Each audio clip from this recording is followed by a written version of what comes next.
Ok, muy bien.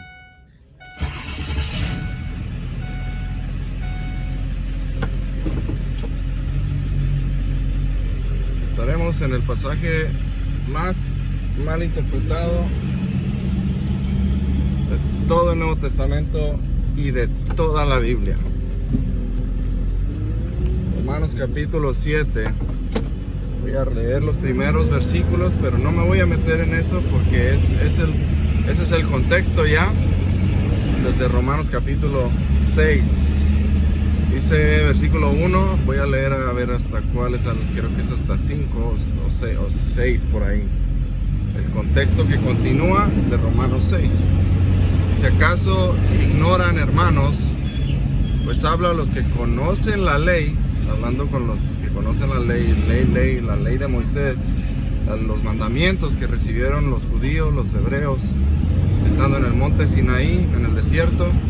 A eso les hablo con los que conocen la ley, que la ley se enseñorea del hombre entre tanto que éste vive. Está hablando de una ley, haciendo una aplicación. Aquí hay una analogía que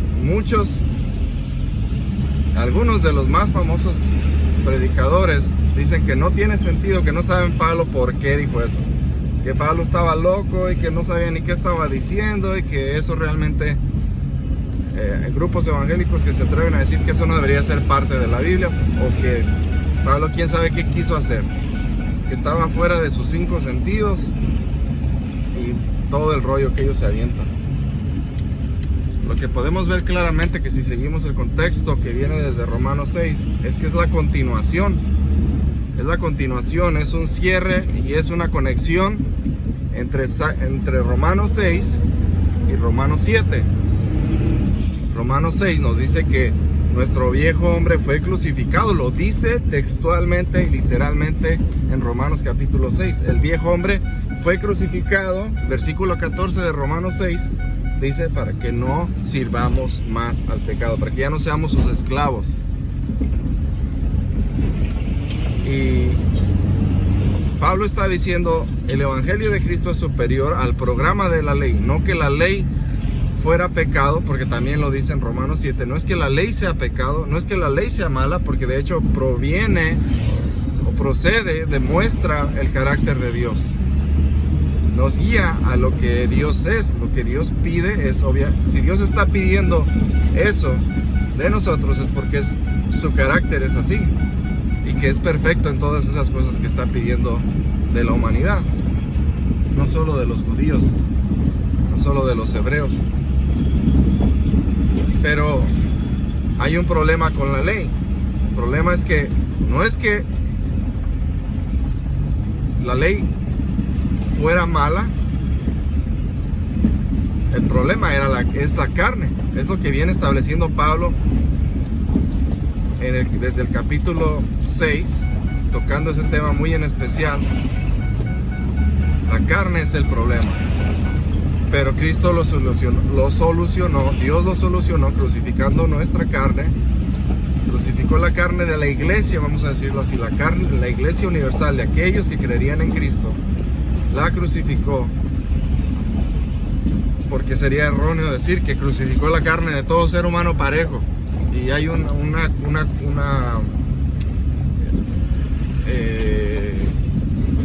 protección universal para todos, sea que crean en Cristo o no. El evangelio es para todos, sí. Dios quiere que todos se salven, sí. Dios no lo limita a un cierto grupo de personas, porque esa es otra herejía, que Dios está limitando el evangelio solo a un grupo de personas. Eso no es cierto, no es enseñado en la Biblia. Como no es el tema, no seguimos en eso. Entonces, es ofrecido a todos. Dios quiere que todos se salven, pero no todos lo quieren. Entonces, pero aquellos que sí lo quieren, aquellos que sí lo reciben, el mensaje del evangelio, las buenas noticias, las creen, las hacen parte de su vida por medio de creerlas, de confiar en que Dios está diciendo la verdad y que su promesa es verdadera, que su promesa es válida. Entonces Dios en ese momento aplica La crucifixión que sufrió Cristo, literal, a su cuerpo de morir, la aplica ahora la muerte al cuerpo del creyente y le quita el poder a la carne para poder seguir siendo controlado 100% este cinturón. No es obligatorio usarlo aquí donde estamos. No estoy a una velocidad muy alta. Y ya sé, muchos dirán, no, eso está mal, no, de qué sabe. Pero bueno, me está molestando el ruido más que otra cosa. Cuando salgo a la carretera, estoy en un pueblo, cuando salgo de ella, un pueblo relativamente muy tranquilo, muy lento en su movimiento. Así voy, pero ya saliendo a la carretera sí me lo pongo. Entonces, ahí está la cosa. Quedando aquí de hecho a que pasen autos porque el camino es angosto por donde tengo que pasar. Y van jalando una troca, un vehículo ahí descompuesto. Así que, ok, continuamos. Estos versículos que siguen son la continuación de Romanos 6. Ignoran, hermanos, hablo con los que conocen la ley, que la ley se enseñorea del hombre, tanto que éste vive. O sea, la ley de lo que sea, y aquí lo va a aplicar a una ley natural de matrimonio y ley natural de algo. Y ahorita se va a aclarar que la ley se enseñorea del hombre en tanto que éste vive, porque la mujer casada, entonces mete la analogía del matrimonio, la mujer casada está sujeta o debe estar sujeta, esa es la idea de la Biblia, debe estar sujeta al marido mientras que el marido vive. Pero si el marido muere, ella queda libre del marido. Y aquí lo que está diciendo Pablo en la continuación de Romanos 6 es que nosotros estábamos casados con un viejo hombre, estábamos casados con una carne que no podía hacer el bien, lo único que sabía, que no podía hacer, pero no que sabía, porque en realidad la carne, aunque tiene sus pasiones, tiene sus deseos, no tiene una mente en sí. No tiene una mente, pero sí tiene reacciones a cosas que ve, a cosas que huele, a cosas que siente. Los 5 sentidos que tenemos reaccionan a todo eso. El cuerpo lo siente y lo transmite al alma, al espíritu, y ahí está esa interacción. Entonces, la mujer casada está sujeta a un marido, y la idea aquí de mencionar a un marido es que ese marido es un mal marido, es un marido nefasto, es un marido que esa mujer pues ya se casó y ahora está atada a él, está sujeta a él. Si fue porque una mala decisión, si fue porque él la engañó de que era un buen hombre y a final de cuentas no lo era, eso es otro asunto. Pero la idea aquí es que era un mal hombre, ¿sí? Pero si muere, entonces la mujer queda libre. Y aquí la implicación es, cuando muere la carne del creyente, cuando es crucificada, el creyente queda libre de la responsabilidad de ese viejo hombre. Esa es la idea. Y continúo, porque si no, entonces ya no entraremos a lo demás. Por eso dice Pablo, ahora estamos libres de la ley. Ahora estamos libres de la ley. ¿Cuál ley? Ahora empieza a mencionar aquí un montón de leyes: ley de la mente, ley del espíritu, ley de Dios, ley de esto, ley del otro. Y habla de la ley, mete la ley de Moisés, mete la ley de esto, mete la ley de aquello, y entonces un montón de leyes. Hay varias leyes mencionadas aquí. ¿Cómo se entiende? Pues por el contexto, por lo que Pablo está diciendo. ¿Qué diremos pues? ¿La ley es pecado? En ninguna manera. Versículo 7. Ya que yo no conocí la ley, no conocí el pecado si no hubiera sido por la ley. Es decir, si la ley no dijera robar es malo, robar es pecado, robar está prohibido, entonces no hubiera sabido que eso era pecado. No tendría problema si no lo supiera. Donde no hay ley, porque también Pablo menciona en uno de sus versículos, donde no hay ley, no hay pecado cometido. Es como ahorita estoy manejando. En el pueblo no es ilegal estar sin cinturón, del pueblo que salí. No hay ley para eso. Entonces, si yo estoy sin cinturón, no pasa nada. Pero si hubiera una ley y yo la conociera esa ley, entonces ya tengo una responsabilidad para con esa ley. Y ahora, si ignorara esa ley, estaría libre de esa ley. O sea, si no la supiera, en mi conciencia estaría libre porque no la conocía. Una ley que no es conocida, una ley que no se ha publicado, que a lo mejor está en la mente de alguien, que se aprobó en algún senado, en alguna cámara, de lo que sea, diputados, senadores, cámara alta, cámara baja, se aprueba una ley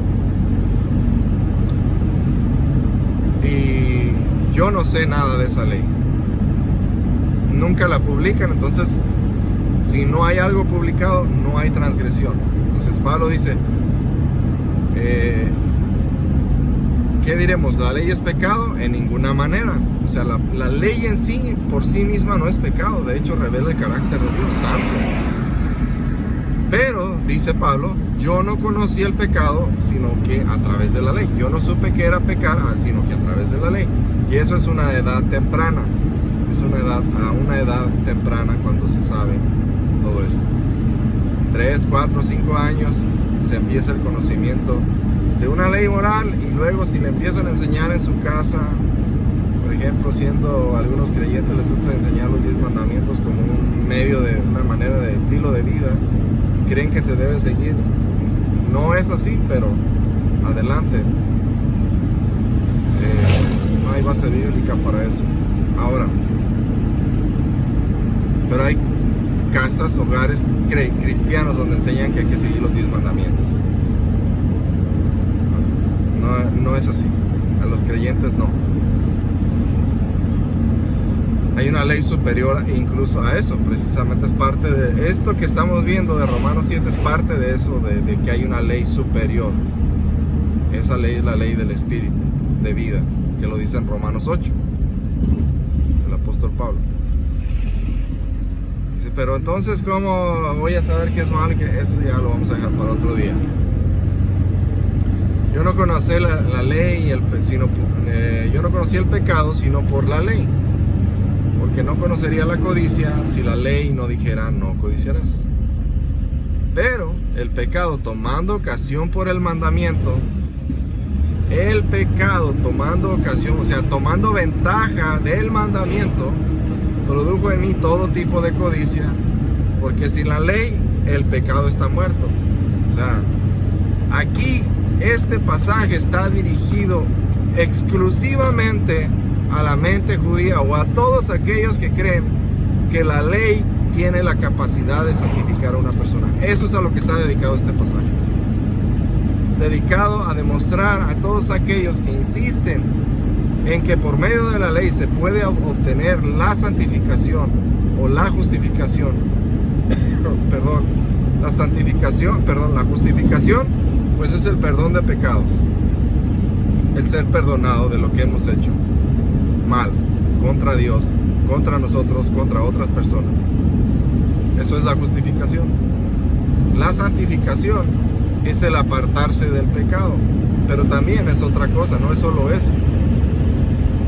La santificación es lo que dice Romanos capítulo 6, y nadie, ningún ser humano puede lograr esa santificación. Hay gente que dice, hay que crucificar al yo. Nadie puede crucificar al yo, nadie puede. Tenía que ser alguien sobrenatural. Lo que dice Deuteronomio sobre lo que les publiqué hace poco sobre circuncidar el prepucio del corazón, es cortar la carne, y el corazón es una referencia al alma o al espíritu de la persona. Entonces, alguien tiene que hacer el milagro de poder cortar la carne de una persona. La instrucción que se le da a los hebreos: corten el prepucio de su corazón. Sabemos que a qué se refiere la palabra prepucio, que tiene que ser en relación con la circuncisión a los hombres, a los seres humanos masculinos, del sexo masculino, y que es dada para circuncidar el miembro sexual de un hombre masculino. Pero allí la instrucción en Deuteronomio es circuncidar el prepucio del corazón. ¿Y cómo van a hacer eso los judíos? ¿Cómo lo vamos a hacer nosotros? ¿Cómo nos vamos a circuncidar? Cortar la carne para que entonces el espíritu salga, pueda ser triunfador. Explíqueme usted cómo puede hacer eso. ¿Cómo puede circuncidarse usted mismo de esa manera? ¿O cómo puede crucificarse en la manera que Cristo, que Dios, el Padre, lo crucificó en Cristo? Explíqueme. Porque para hacer eso se necesita un gran poder. No creo que usted y yo lo tengamos. No creo que usted y yo lo tengamos. La crucifixión en Cristo y la circuncisión del corazón son la misma cosa predicha desde el Antiguo Testamento. Ya se estaba adelantando eso.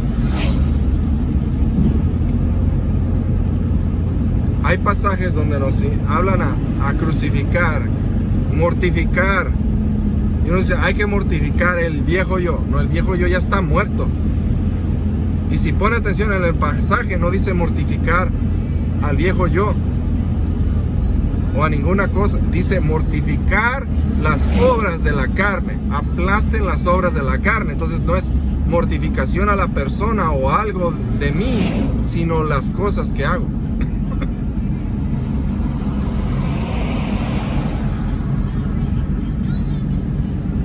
No puede crucificar la carne, no puede hacer ninguna de esas cosas.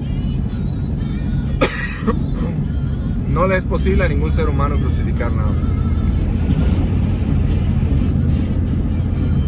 El pecado tomó hay un pasaje en 1 Corintios 5:17, creo que es ese. Lo voy a, si me estoy equivocando, lo acabo de publicar. Lo acabo de poner en una de mis publicaciones en este canal. Una llamada o un mensaje.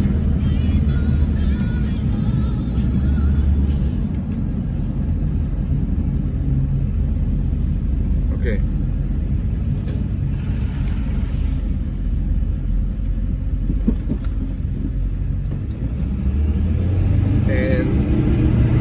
El apóstol Pablo le dice a los corintios que el poder del pecado es la ley. Es decir, el pecado tiene un asistente que le ayuda a pecar. La carne tiene un asistente, en otras palabras, y ese asistente es la ley, los mandamientos. ¿Sí?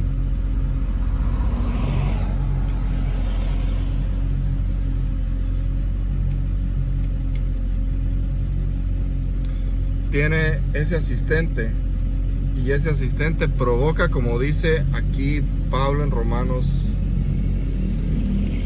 7 y el versículo que les leí, el 8. El pecado tomó ocasión por el mandamiento y produjo en mí todo tipo de codicia, porque la ley sin la ley el pecado está muerto. No tendría el poder que tiene. Entonces aquí ya Pablo comienza a darle duro a la idea de que la ley de Moisés, ese era el ataque de los judíos, de los hebreos de aquel tiempo y todavía hoy en día, el ataque a los que son salvados por gracia y por el evangelio de Cristo. El ataque es decir, ¿cómo que nada más vas a ser justo y vas a ser santo por creer en alguien que te declara santo a través de la justicia de un hombre que murió en una cruz? Y todos esos cuestionamientos que ellos tienen contra el evangelio. Si no tienes un reglamento que obedecer, entonces no te puedes santificar. Eso es. Y si, claro que se escucha,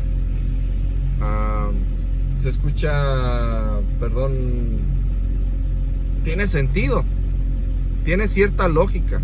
Pues sí, si no hay un reglamento que obedecer, pues ¿cómo me voy a santificar? ¿Cómo me voy a ir siendo cada día más como Cristo? ¿Cómo me voy a ir pareciendo más a Cristo si no hay un reglamento que seguir? Si yo ya no tengo un reglamento marcado, entonces quiere decir que ahora puedo matar, ahora puedo robar, ahora puedo hacer cualquier tipo de maldad. ¿Por qué? Pues porque ya estoy cubierto, la santidad de Cristo se me aplica a mi vida, su justicia se aplica a mí, entonces ya, hasta ahí, estoy libre. Pero Pablo, y eso es para decir ellos, eso lo utilizan ellos para decir, pues hay que seguir la ley, porque pues si no, como que nomás así ya. Y Pablo por eso toma todo Romanos 6, todo Romanos 7 y luego el 8 para reforzar la idea de que la ley es buena, fue dada por Dios, pero la ley no puede hacer a una persona santa, no la puede justificar y no la puede ayudar a santificarse. No puede porque tiene a la carne, y la carne usa el mandamiento como un asistente, como dice Pablo, como le dice Pablo a los Corintios. El aguijón de la muerte es el pecado, y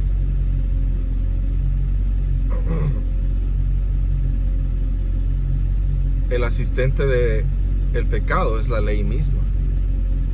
Entonces, no es que la ley sea pecado, no es que la ley sea mala, fue dada por Dios mismo, los mandamientos fueron dados por Dios mismo. El problema es que la ley toma eso para fortalecerse, toma eso para pecar más, como lo dice precisamente aquí. Entonces, y vamos a entrar ya a parte de, se me alargó ya este video, pero lo voy a terminar poco más tarde, espero. Más el pecado tomando ocasión por el mandamiento produjo en mí toda codicia. Estoy leyendo en Reina Valera 1960, Romanos 7, versículo 8. Porque sin la ley el pecado está muerto. O sea, sin ley, irónicamente la gente pecaría menos. Es parte de... Ahora, clave este versículo. Todo lo que está diciendo es para contraatacar la idea de que la ley puede santificar a la persona, y que sin la ley, si los cristianos no tienen un reglamento, si no tienen los 10 mandamientos, entonces no se van a poder apartar del pecado. Van a decir, soy libre de hacer lo que me dé mi regalada gana. Ese no es el mensaje del evangelio, y ellos están torciendo las palabras para decirnos que, como no tienes reglamento, entonces ahora vas a caer en pecado y vas a ser una persona injusta, una persona inmoral y todo eso. Y Pablo usa esto para decir, este pasaje para decir, la ley tiene su valor, la ley es santa, pero la ley no puede santificar a nadie, absolutamente a nadie. Lo puede ayudar en algo, yo sé que esto es malo, yo sé que aquello es malo, pues eso es lo que mi mamá me decía cuando era chiquito. Eso es lo que el predicador donde iba a la iglesia que yo iba, eso es lo que me han dicho toda la vida. No hagas esto porque te va a perjudicar, no uses alcohol porque el hígado, no uses... Todo el mundo sabe todas esas cosas. La Biblia nos habla del consumo excesivo del alcohol como algo malo para el cuerpo. Pero eso no evita que la gente siga pecando. Eso no evita que la gente siga siendo como es y haciendo lo que hace. Entonces Pablo dice, yo les tengo algo mejor, y eso es el evangelio de Jesucristo. Y dice, en el versículo 9 dice, yo sin la ley vivía en un tiempo. Ese versículo es clave, aunque está atacando el punto, su propósito principal es decir, la ley, esto es el resultado de la ley. Todo lo que viene después de esto, esa es la descripción del resultado de seguir la ley. Es todo lo que está diciendo Romanos capítulo 7. Lo que viene más adelante es la descripción de querer de una persona que está sin Cristo, porque este no es el Pablo cristiano, este es el Pablo que dice, yo en un tiempo vivía sin la ley, pero una vez que conocí el mandamiento, ya ha venido el mandamiento, el pecado revivió y yo morí. Conocí los mandamientos, conocí la ley, y entonces lo único que noté a través de la ley es que no la podía cumplir, y cada vez que volvía y me levantaba y continuaba y volvía a salir todo lo malo de mí otra vez, y así como que había avanzado 3 pasos y me regresé 5 para atrás. Toda la descripción que viene más adelante de Romanos 7 no es más que la descripción de una persona no creyente y la incapacidad de la ley para santificar a una persona. 10. Y hallé que el mismo mandamiento que era para vida me resultó para muerte. Y esa es la descripción que viene en el resto de todo Romanos 7. Esa es la descripción, esa es la aplicación, la ejemplificación de Romanos 7. Porque ¿cómo es que en Romanos 6 nos dice hemos sido santificados en Cristo, se le ha quitado todo el poder a la carne, se le ha quitado todo esto a la carne, eres un nuevo yo, el viejo hombre murió para que ya no sirvas a la carne, y ahora dice, no, yo soy un esclavo del pecado. Todo el rollo de 6 para después decir, soy un esclavo del pecado y pues ahora no me queda más que servir a mi vieja naturaleza, sigo estando en la misma condición de antes. Eso es basura, eso no es el evangelio de Cristo. No tiene ningún sentido lo que está diciendo en Romanos 6 con lo que dice en Romanos 7. Construir Romanos 6 para después destruirlo con Romanos 7 no tiene sentido. Pero si usted lee el contexto, yo no le estoy vendiendo nada que no es. Si usted lee todo lo que le estoy diciendo, se dará cuenta que es eso. Es la descripción de un hombre no creyente. Dice, yo sin la ley vivía en un tiempo, dice Pablo. Yo vivía sin la ley en un tiempo, después la conocí, y cuando conocí la ley, en vez de dejar de pecar, pues pequé más. Me encontré a mí mismo muerto. ¿Por qué? Porque la paga del pecado es muerte, como lo dijo en Romanos 6 al final. El resultado de vivir en el pecado es la muerte. Eso es lo que dice en Romanos 6:23. ¿Sí? Entonces por eso dice, el pecado revivió, me hizo pecar más. De hecho en el 8 eso dice, o sea, el mandamiento lo que produce es pecar más. Ahí están los niños que dicen, no toques eso porque te vas a quemar, no lo toques. Y el niño, si no le hubiera dicho usted, jamás toca la cosa, pero nomás le dice, no toques esa cosa caliente porque te vas a quemar, y el niño a propósito va y lo hace. Y si se lo prohíbe más lo hace. Eso es para una persona que está sin Cristo. 10. Y allí que el mismo mandamiento que era para darme vida, supuestamente, me resultó para muerte. Y ese es todo el punto. Demostrar que la ley no puede santificar a una persona. Y la descripción que viene abajo, todo el resto de Romanos 7, es decir, esto es lo que le pasa a una persona que está sin Cristo y que está tratando de santificarse o de justificarse de acuerdo a la ley. Eso es todo lo que dice. Después continúo con esto.